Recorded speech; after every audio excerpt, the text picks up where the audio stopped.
Welcome student, आप सभी विद्यार्थियों का गवर्नमेंट.व्लॉग्स यूट्यूब चैनल पर हार्दिक अभिनंदन। आज हम पढ़ेंगे क्लास 12th की फिजिक्स में चैप्टर नंबर 4 में बायो सावर्ट का नियम। बायो सावर्ट का नियम, rule of Biot Savart's law of Biot Savart's. Biot Savart भाई साहब ने क्या किया, एक धारावाही चालक तार पर एक अल्फांस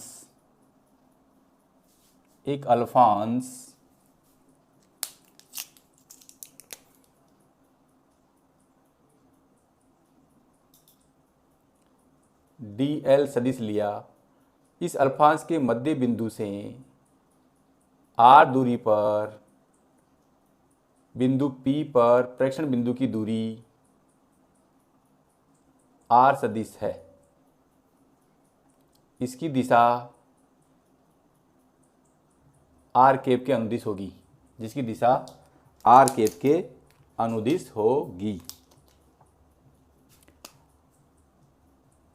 अल्फांस डेल एल और r के मध्य कोण थीटा है। इसमें धारा I प्रवाहित हो रही है। अब हम दक्षिणी हस्त नियम से जानते हैं कि यदि अंगूठा धारा की दिशा में हो तो मुड़ी हुई अंगुलियां चुंबकीय क्षेत्र की दिशा को दिखाती है। तो यहाँ जो बिंदु P पर चुंबकीय क्षेत्र होगा वो क्रॉस टाइप का चुंबकीय क्षेत्र होगा, यानी कि कागज के तल के लंबवत ऊर्ध्वाधर नीचे की ओर होता है और कागज के तल के लंबवत ऊर्ध्वाधर नीचे की ओर होता है। उस चुंबकीय क्षेत्र को हम क्रॉस से दिखाते हैं और ऊर्ध्वाधर ऊपर की ओर जो चुंबकीय क्षेत्र होता है उसे बिंदु द्वारा दिखाते हैं। तो यह आपका एक L लंबाई का धारावाही चालक तार है जिसके अल्फांस डेल एल से के मध्य बिंदु R से प्रेक्षण बिंदु P तक की दूरी R है। अब डेल एल और R के मध्य कोण थीटा है। तो इस चीज को हम लिख सकते हैं, किसी धारावाही चालक तार में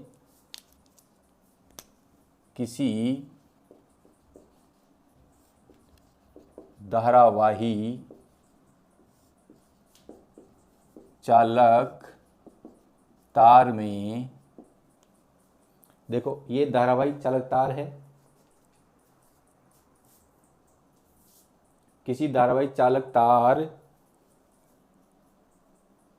के अल्फांस डेल एल सदिश के कारण उत्पन्न चुंबकीय क्षेत्र, देखो पूरे धारावाही चालक के कारण उत्पन्न चुंबकीय क्षेत्र B होगा और छोटे से अल्फांस डेल एल के कारण उत्पन्न चुंबकीय क्षेत्र छोटा सा होगा, अर्थात dB होगा। dB सदिश अल्फांस डेल एल के कारण उत्पन्न चुंबकीय क्षेत्र dB सदिश है। यह उत्पन्न चुंबकीय क्षेत्र निम्नलिखित पर निर्भर करता है। ये चुंबकीय क्षेत्र उत्पन्न हुआ है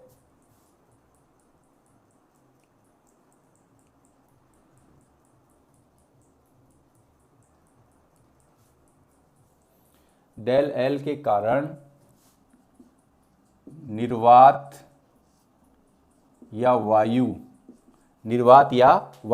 क्योंकि माध्यम यहाँ जरूरी है, में निर्वात या वायु में उत्पन्न चुंबकीय क्षेत्र dB निम्नलिखित पर निर्भर करता है।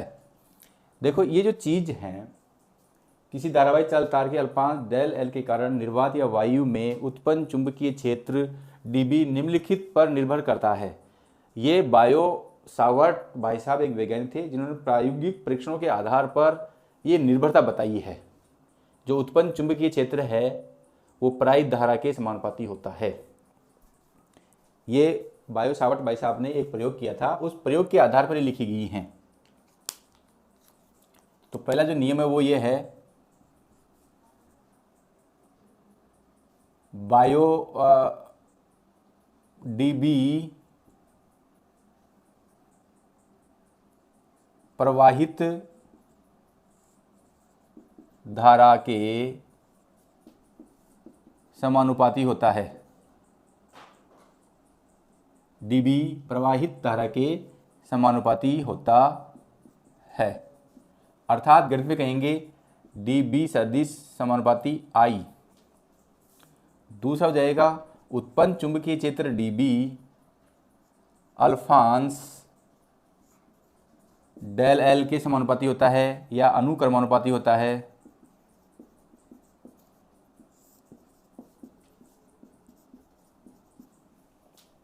जिसे गणितीय रूप में लिखेंगे डीबी सदिश अनुक्रमानुपाती डीएल। थर्ड है डीबी सदिश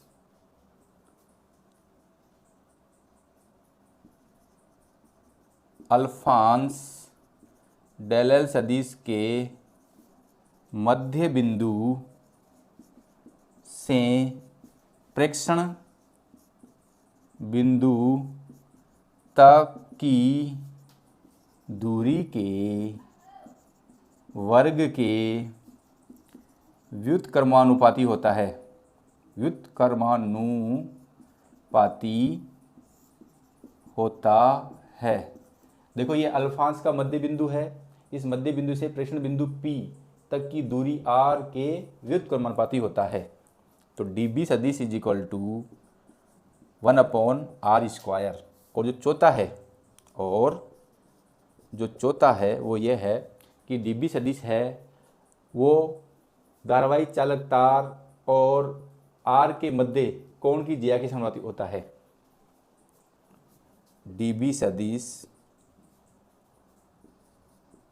अल्फांश वह मान लिया कि ये बिंदु आपका O है, ये बिंदु O है। अल्फांश डेल एल सदिश वह ऑफ P के मध्य कोण थीटा की ज्या के समानुपाती होता है। ये चारों नियम बायो सावर्ट भाई साहब ने प्रायोगिक प्रश्नों के आधार पर निकाले हैं। तो dB सदिश बराबर अनुक्रमानुपाती साइन थीटा। इन चारों समीकरणों को एक साथ लिखने पर अब आप इसका स्क्रीनशॉट ले सकते हैं। मैं पुनः बता दूं, बायो सावर्ट भाई साहब ने प्रयोगशाला में ये परीक्षण किया, एक धारावाही चालक का अल्फांश लिया और उन सब पर ये चारों चीज़ें लिखी। अब इन चारों को एक साथ में लिखूं तो आपका dB सदिश इज इक्वल टू क्या जाएगा, dB सदिश अनुक्रमानुपाती पहला I के समानुपाती था, फिर आपका अल्फांश डेल एल के समानुपाती था, फिर साइन थीटा के समानुपाती था और फिर दूरी के वर्ग के व्युत्क्रमानुपाती था। तो इन चारों नियमों को मैं एक साथ इस प्रकार लिख सकता हूं।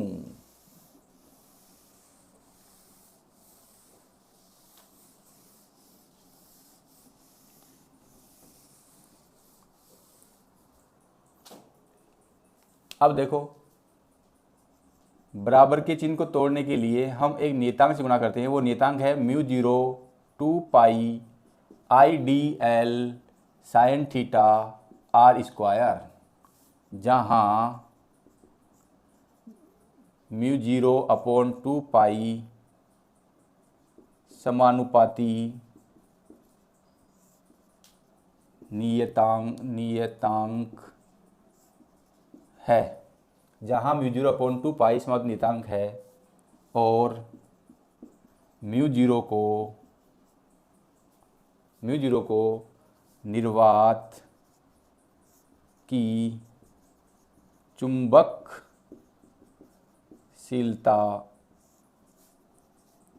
कहते हैं। जहां म्यू जीरो को निर्वात की चुंबकशीलता कहते हैं।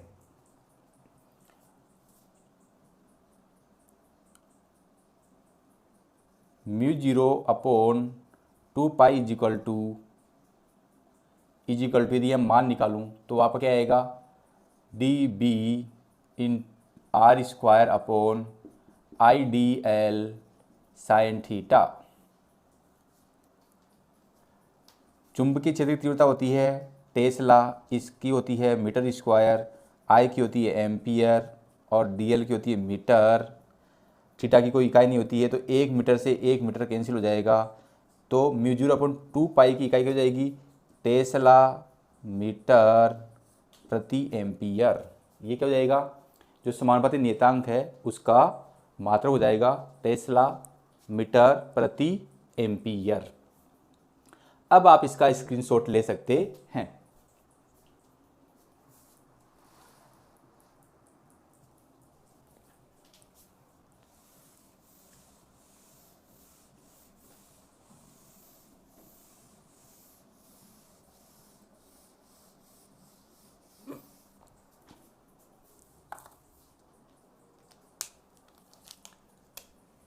Mu zero upon 2 pi is equal to 10⁻⁻7 tesla into metre प्रति एम्पियर होता है।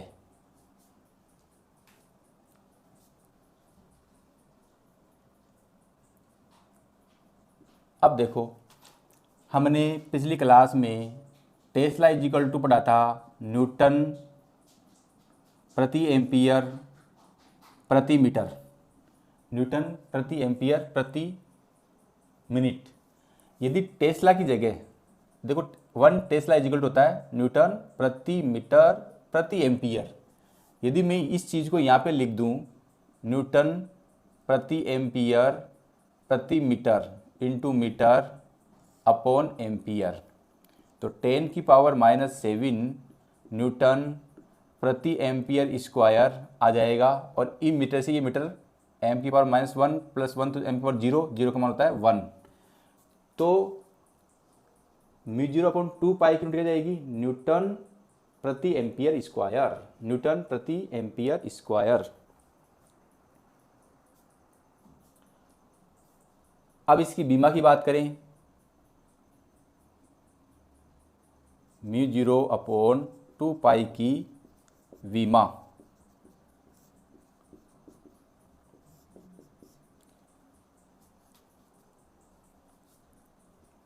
Mu zero upon 2 pi is equal to हमने देखा D B R square upon I D L sine theta.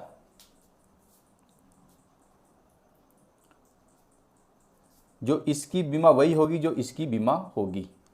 और यदि हम इसको हल करें तो फाइनली हल कितना आएगा, ये न्यूटन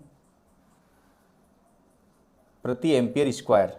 और न्यूटन की बीमा क्या होती है, m1 L1 T-2 और एम्पियर की वही एम्पियर -2 हो जाएगी। तो ये हो जाएगी आपकी m1 L1 T-2 A-2, ये हो जाएगी इसकी बीमा।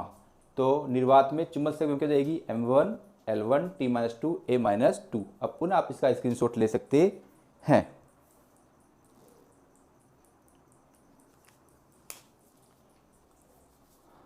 अब यदि इस चीज को बायो सावर्ट का जो नियम है उसे हम यदि सदिश रूप में लिखें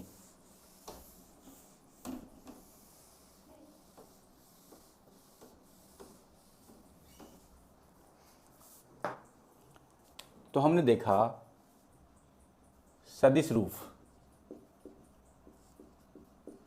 हमने देखा डी बी सदिश is equal to mu zero 2 pi I D L sine theta upon are square. तो mu zero 2 pi I D l cross r cap r square. देखो आर के अनुदिश जो एकांक सदिश है आर के, वही इसकी दिशा को दिखाएगा। आर के सदिश के अनुदिश जो एकांक सदिश है वो इसकी दिशा को दिखाएगा। अब देखो किसी सदिश का जो एकांक सदिश होता है वो आर सदिश अपॉन आर सदिश का मापांक होता है, और किसी सदिश का मापांक एक अदिश राशि होती है। तो अब आर कैप की जगह में क्या रख सकता हूँ, डी बी सदिश is equal to mu 0/2 I D L R सदिश अपॉन आर क्यूब। देखो ये आर इस आर क्यूब में आ गया, तो ये क्या आ गया, उत्पन्न चुंबकीय क्षेत्र का सदिश रूप। अब जो बायो सावर्ट का नियम है उसे धारा घनत्व के रूप में हम देखें, बायो सावर्ट के नियम को धारा घनत्व के रूप में या धारा घनत्व के रूप में बायो सावर्ट का नियम, धारा घनत्व के रूप में बायो सावर्ट का नियम। सबसे पहले हम ये जानेंगे कि जो धारा घनत्व है वो क्या है। एकांक क्षेत्रफल में प्राहित धारा का मान धारा घनत्व होता है। तो धारा घनत्व इज इक्वल टू प्रवाहित धारा बटे क्षेत्रफल। एकांक क्षेत्रफल में प्राहित धारा को धारा घनत्व कहते हैं। ये हम विद्युत धारा टॉपिक में समझ चुके हैं। धारा घनत्व को हम जैसे लिखते हैं, प्राहित धारा I है और क्षेत्रफल A है। क्योंकि हम यहाँ अल्फांश ले रहे हैं तो प्राहित धारा भी अल्फांश के रूप में ही आएगी, अल्फांश डेल एल। तो ये आपका हो जाएगा J सदिश is equal to I del L upon A del L. ये क्या है, क्षेत्रफल। क्षेत्रफल इंटू लंबाई क्या होता है, आयतन। तो J इज इक्वल टू क्या जाएगा, I D l d V, चूँकि A d L is equal to d V. अब आप इसका स्क्रीनशॉट ले सकते हैं।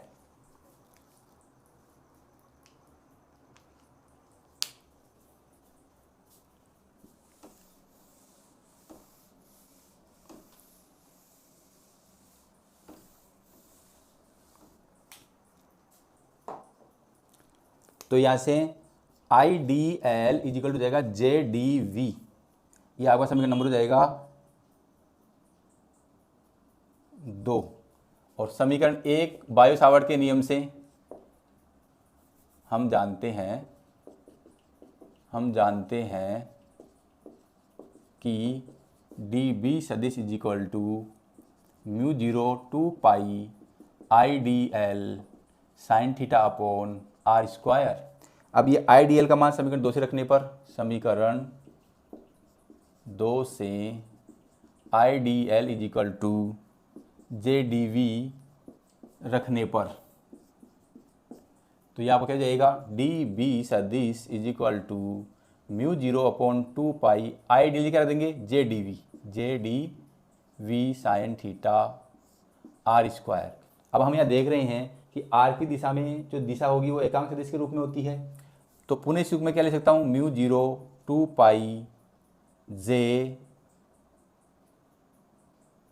जे सदिश क्रॉस आर कैप सदिश आर स्क्वायर डी वी। देखो यहाँ मैंने गलत कर दिया है, यहाँ आएगा आर कैप। जब भी हम इसे सदिश गुणनफल के रूप में तोड़ेंगे तो जे कैप का मापांक जे आ जाएगा, आर कैप का मापांक 1 आ जाएगा, तो डी वी साइन आ जाएगा। अब यदि आर कैप को पुनः मैं सदिश रूप में लिख दूं तो डी बी सदिश बराबर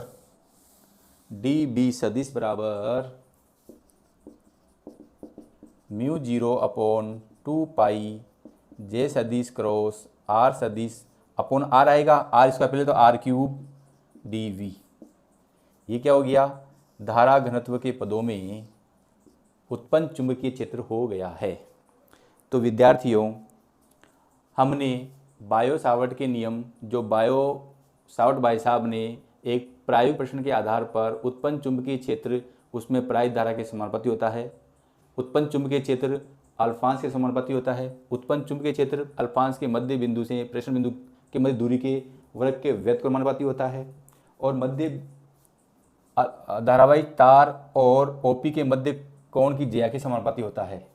और जब प्रत्येक स्थिरांक को हम समानुपाती स्थिरांक में तोड़ते हैं तो एक नियतांक से गुणा करते हैं, और यहाँ पर जो नियतांक है वो क्या है, μ0/2π, जिसका मान होता है 10⁻⁻7 टेस्ला मीटर प्रति एम्पियर, जिसको हमने चेंज करा तो टेस्ला प्रति एम्पियर स्क्वायर आ गया था।